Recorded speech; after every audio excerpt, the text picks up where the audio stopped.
ලෝක කුසලාන තරඟාවලින් පස්සේ ශ්‍රී ලංකා ක්‍රිකට් ලෝලීන්ට තිබිච්ච කම්මැලි කාලය අවසන් වෙන්න යන්නේ ලෝක කුසලානින් මාස දෙකකට පස්සේ ශ්‍රී ලංකා කණ්ඩායම තරඟ රටා තුනෙන්ම වැඩ අල්ලන්නට සූදානම් වෙන්නේ ජූනි 3 වෙනිදා ආරම්භ වෙන ශ්‍රී ලංකාව සහ කොදෙව් කණ්ඩායම අතරේ පැවැත්වෙන පූර්ණ තරඟාවලිය තුලදී ශ්‍රී ලංකා කණ්ඩායම කොදෙව් දේශයේ සිදු කරන 7 වෙනි තරඟ සංචාරය මෙය දෙවන පූර්ණ තරඟාවලි සංචාරය 2021 වසරේදී තමයි ශ්‍රී ලංකාව පළමු වරට පූර්ණ තරඟාවලියක් වෙනුවෙන් කොදෙව් දේශයට ගියේ.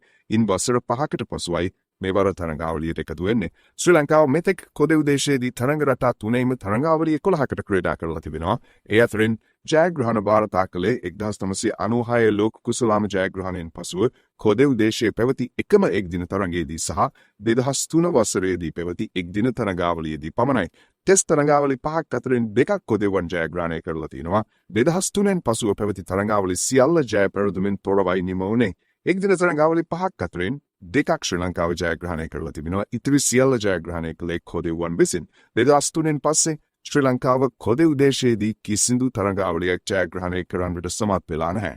කොදෙව් දේශයේ පැවති ටෙස්ට් තරඟ 11කින් ශ්‍රී ලංකාව තරඟ 2ක් ජයග්‍රහණය කරලා තියෙනවා. එක්දින තරඟ 11කින් තරඟ 3ක් පමණයි ශ්‍රී ලංකාව ජයග්‍රහණය කරලා තියෙන්නේ. 20 තරඟයක් ජයග්‍රහණය කරන්නට සමත් වෙලා තියෙනවා. ශ්‍රී ලංකාව කොදෙව් දේශයේදී ක්‍රීඩා කරපු තරඟ 25කින් තරඟ 6ක ජයග්‍රහණය වාර්තා කරලා තිබෙනවා. 2003න් පස්සේ කිසිදු තරඟාවලි ජයග්‍රහණයක් වාර්තා කරලා නැහැ. ඒ කියන්නේ වසර 23කට පස්සේ තරඟාවලි ජයක් අපේක්ෂාවෙන් තමයි ශ්‍රී ලංකාව මෙවර කොදෙව් සංචාරයට එකතු වෙන්නේ. මේක ශ්‍රී ලංකාවේ අලුත් ආරම්භමක් විදිහට සටහන් කරන්න පුළුවන්. අලුත් පුහුණුකරුවෙක්, අලුත් නායකයෙක්, අලුත් ක්‍රිකට් පරිපාලනයක්, අලුත් තේරීම් කමිටුවක් එක්ක අලුත් වෙන ශ්‍රී ලංකා කණ්ඩායම තමයි මේ තරඟාවලිය ආරම්භ කරන්නේ. එතකොට මෙතනදී අපි අලුත් ප්‍රතිඵලයක් ක්‍රීඩා ලෝලීන් විදිහට බලාපොරොත්තු වෙනවා. 20 සහ එක්දින තරඟ 3 බැගිනුත් ටෙස්ට් තරඟ 2කුත් මේ තරඟාවලියට ඇතුළත් වෙනවා. එක්දින තරඟාවලින් තමයි සමස්ත තරඟාවලිය ආරම්භ වෙන්නේ. සමස්ත වයිට් බෝල් සීරීස් එකම තියෙන්නේ කිංස්ටන් වල සබීනා පාර්ක්හිදී. පළමු තරඟයේ දිවා තරඟයක් ශ්‍රී ලංකා වේලාවෙන් රාත්‍රී 8ට ආරම්භ වෙන්නේ.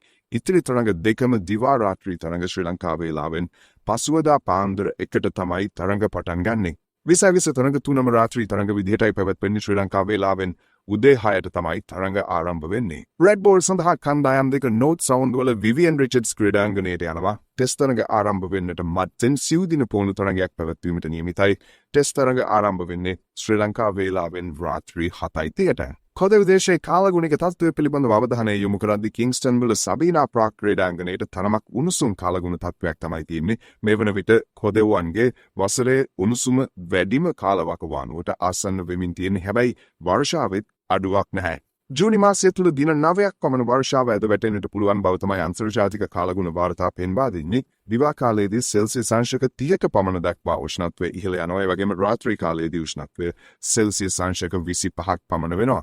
වර්ෂාව වැඩිම කාලයේ මැයි මාසයේ ජූනි මාසයේදී කිංස්ටන් වලට සැලකිය යුතු වර්ෂාවක් පවතිනවා. සාමාන්‍යයෙන් ක්‍රිකට් සඳහා වඩා යෝග්‍යම වෙන්නේ වසරේ මුල් කාලතුව. ටෙස්ට් තරඟාවලිය පැවැත්වෙන්නේ නෝත් සවුන්ඩ් වල ශ්‍රීමත් විවියන් රිචඩ්ස් ක්‍රීඩාංගණයේ. මේ ප්‍රදේශයේ නම් සාපේක්ෂව වර්ෂාවේ ප්‍රබලතාව වැඩි ප්‍රදේශයක්. නමුත් වැසිවැටෙන දින සංඛ්‍යාව අඩුයි. නමුත් ඉහළ වර්ෂාපතනයක් ඇතිවෙන්නට ඉඩකඩ තිබෙන බව තමයි අන්තර්ජාතික කාලගුණ වාර්තා පෙන්වා දෙන්නේ. උෂ්ණත්වය ගත්තොත් සබීනා පාර්ක් වලට වඩා උෂ්ණත්වය ටිකක් අඩුවීමක් අපිට දකින්න පුළුවන්. දිවා කාලයේදී සෙල්සියස් අංශක 28ක වගේ උෂ්ණත්වයක් තමයි නෝත් සවුන්ඩ් වල පවතින්නේ. රාත්‍රී කාලයේදී උෂ්ණත්වයේ ලොකු වෙනසක් නැහැ. සෙල්සියස් අංශක 27ක පමණ උෂ්ණත්වයක් පවතිනවා. සබීනා පාර්ක් තනතිරුව සාමාන්‍යයෙන් පිටිකරණයට යෝග්‍ය තනතිරුවක්, හොඳ වේගයක් සහ ඉපිලීමක් තිබෙන තනතිරුවක් විදියට මේ තනතිරුව අපිට හඳුනා ගන්නට පුළුවන්. පවතින උෂ්ණත්වයත් එක්ක දිවා රාත්‍රී තරඟයකදී නම් තරඟයේ පළමු වරදේ පන්දුවට පහර දීම වඩා පහසුයි. දිවා තරඟයකදී උදෑසන පවතින තෙතමනයත් එක්ක පන්දුවේ තරමක දෝලනයක් මුල් පැය එකහමාරක පමණ කාලයේ පවතින්නට ඉඩකඩ තියෙනවා. රාත්‍රී කාලයේදී පිටිකරණ එච්චර ලෙහෙසි නැහැ. මුහුදේ ඉඳලා කිලෝමීටර එකහමාරක පමණ දුරින් පිහිටා සිටින මේ ක්‍රීඩාංගණයට මුහුදු සුළඟේ බලපෑම තියෙනවා. වායුගෝලයේ සේතමනේ වැඩිවීමත් එක්ක පන්දුව ග්‍රිප් කිරීම පන්දුව යවන්නට තරමක් අපහසු වෙන්න පුළුවන්. ඒ වගේම පන්දුවේ බරගතිය වැඩිවීමත් ඒ වගේම පන්දුව ඉක්මනින් අවපැහැ ගැනීමත් එක්ක පිටිකරුවන්ටත් ලෙහෙසි වෙන්නේ නැහැ පන්දුව 4 සීමාවෙන් එපිටට යවන්න. මේකත් එක්ක මේ වායුගෝලයේ ස්වභාවයත් එක්ක තනතිරුවේ පොඩි තැකි ගතියක් අපිට දකින්නට පුළුවන් වෙයි කියලා අපේක්ෂා කරන්න පුළුවන්. එතකොට මේ තත්ත්වයත් එක්ක පන්දු ස්කිඩ් වෙලා යන ගතියක් අපිට දැක ගන්නට හැකියාවක් ලැබේ සබීනා පාර්ක් ක්‍රීඩාංගණයේ රාත්‍රී කාලය තුලදී. North Sound වල ශ්‍රීමත් විවියන් රිචඩ්ස් ක්‍රීඩාංගණයේ තම තීරුව මීට හාත්පසින්ම වෙනස්. මේ තම තීරුවේ තරමක ඉපිලීමක් තිබුණත් සබීනා පාක්පොල තරම් ලොකු ඉපිලීමක් අපිට දකින්නට හැකියාවක් ලැබෙන්නේ නැහැ. වගේම එතරම්ම වේගයක් බලාපොරොත්තු වෙන්නටත් බෑ. මේක ටිකක් ආසියාතික තම තීරුවලට හුරු තම තීරුවක් විදිහට හඳුනා ගන්නට පුළුවන්. විශේෂයෙන් රෙඩ් බෝල් ක්‍රීඩාවට ඉතාමත්ම හොඳ එහෙම නැත්නම් ටෙස්ට් තරඟ සඳහා ඉතාමත්ම යෝග්‍ය තම තීරුවක් විදිහට North Sound වල ශ්‍රීමත් විවියන් රිචඩ්ස් තම තීරුව හඳුනා ගන්නට පුළුවන්. මුල් දින දෙක තුල පිටිකරණයට යෝග්‍ය වටපිටාවක් පවතිනවා. අතීත සාධක මත අවසන් දින දෙක තුලදී දඟ පන්දුවට යෝග්‍ය වාතාවරණයක් නිර්මාණය වෙන්නට ඉඩකඩ තියෙනවා. කණ්ඩායම් දෙක මේ වන විට අන්තර්ජාතික පිටියේ ඉන්න තැන් පිළිබඳව අපි අවධානය යොමු කළොත් ශ්‍රී ලංකාව මේ වන විට එක්දින ශ්‍රේණිගත කිරීම වල 6 වන ස්ථානයේ ඉන්නේ. කොදෙව්වන් ඉන්නේ 10 වන ස්ථානයේ. ශ්‍රී ලංකාව මේ තරඟාවලියේ 3.0ක් ලෙස ජයගත්තත් වැඩි වෙන්නේ රේටින් පොයින්ට්ස් 2ක් පමණයි. පාකිස්තානයේ රේටින් අගේ සමාන කරන්න ශ්‍රී ලංකාවට හැකියාවක් ලැබෙනවා. නමුත් කොදෙව්වන් තරඟාවලිය 3.0ක් ලෙස ජයගත්තොත් ඔවුන්ගේ රේටින් අගේ 7කින් වැඩි වෙනවා. 81ක් දක්වා රේටින් එක ඉහළ දාගන්නට ඔවුන්ට හැකියාවක් ලැබෙනවා.